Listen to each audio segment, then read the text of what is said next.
morning to our co-debaters.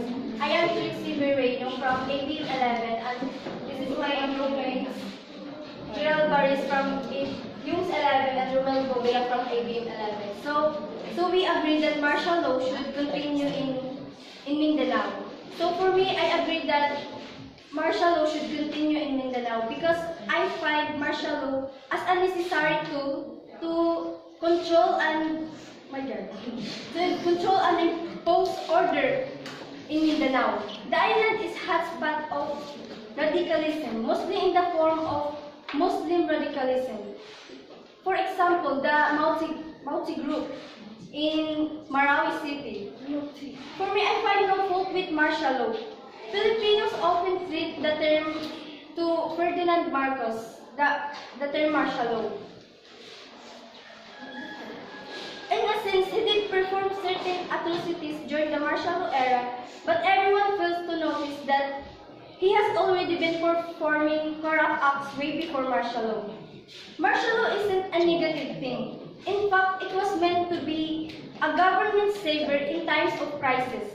The military takes control to resolve an insurgency or impose curfews to prevent any riots or build up of underground protests. Do they think Duterte would be stupid enough to commit the same atrocities Marcos did? And tell me, who is protesting martial law in Mindanao? The people in Manila. Why then? Martial law clearly doesn't affect them so clearly. They are those blindly connotating martial law to Marcos. According to Section 18, Article 7 of the 1987 Constitution, it states, in case of invasion or rebellion when the public safety requires it, he may for a period not exceeding 60 days suspend the privilege of the habeas corpus or place the Philippines or any part thereof under martial law. Public safety indubitably requires such further extension, not only for the sake of security and public order, but more importantly to enable the government and the police of Mindanao to pursue the bigger task and of rehabilitation and promotion of a state socio-economic growth and development. We saw a string of bombings in different areas of Mindanao, including Holo, with a called suicide bombing and a grenade attack on a mosque in Zamboanga City before the Knowledge Wednesday. These events, along with other circumstances, backed by credible reports and data that the rebellion still endures in Mindanao. Good morning, everyone. We are the third debaters. I am Maria Pina Vidal. This is Julina and Darlene. We are being a person who disagrees in continuing Mindanao under martial law. I really disagree because first of all, the class is over and it was finished only a past few years. Some reason why I disagree continuing martial law in Mindanao is because of what the citizen condition of their security. They may feel unforgettable because of this martial law.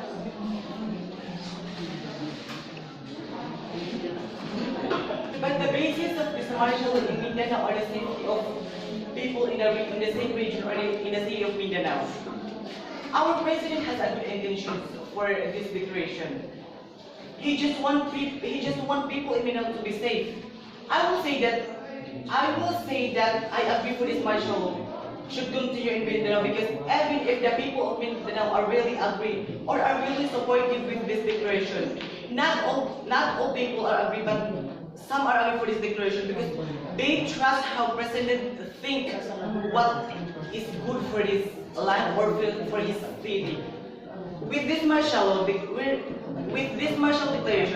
I believe, ladies and gentlemen, that terrorists would not spread their bad plans to the city of Mindanao.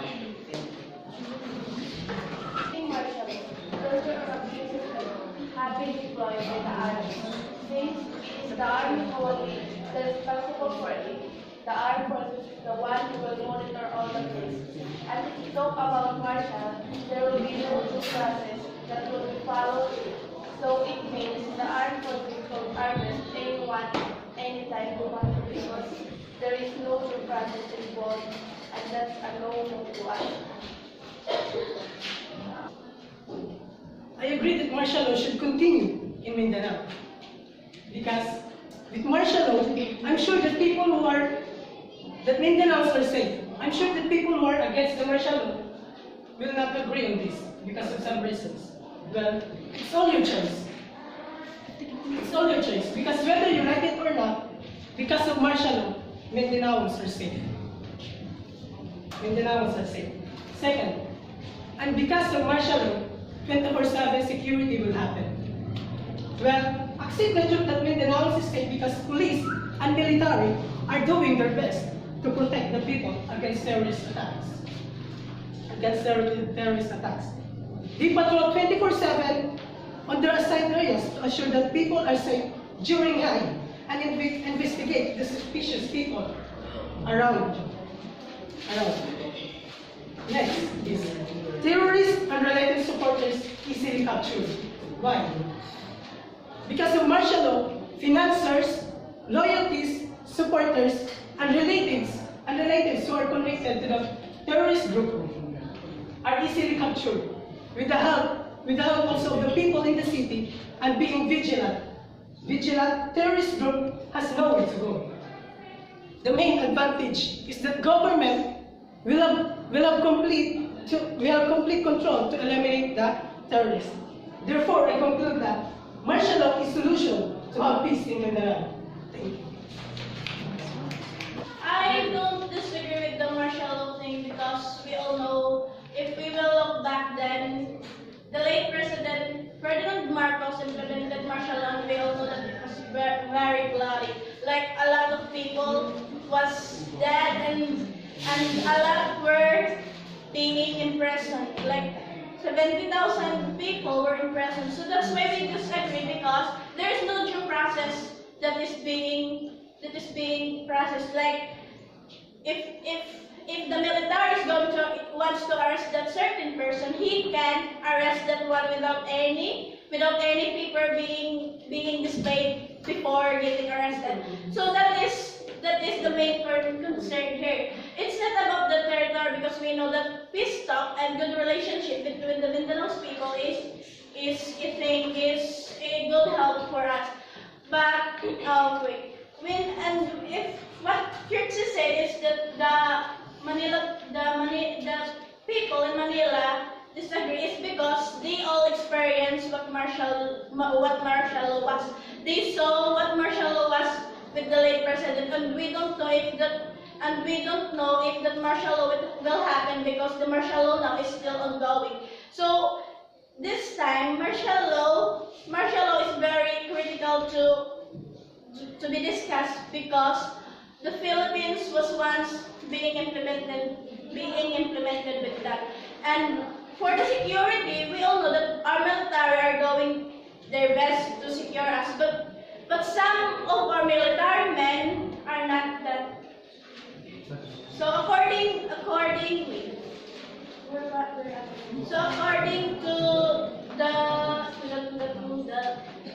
the 1987 Constitution of the Philippines, Article 2, Declaration of Principles and Policies, Section 3, civilian authority is at all times supreme over military. So civilian authority should be the one to bear supreme. Thank you.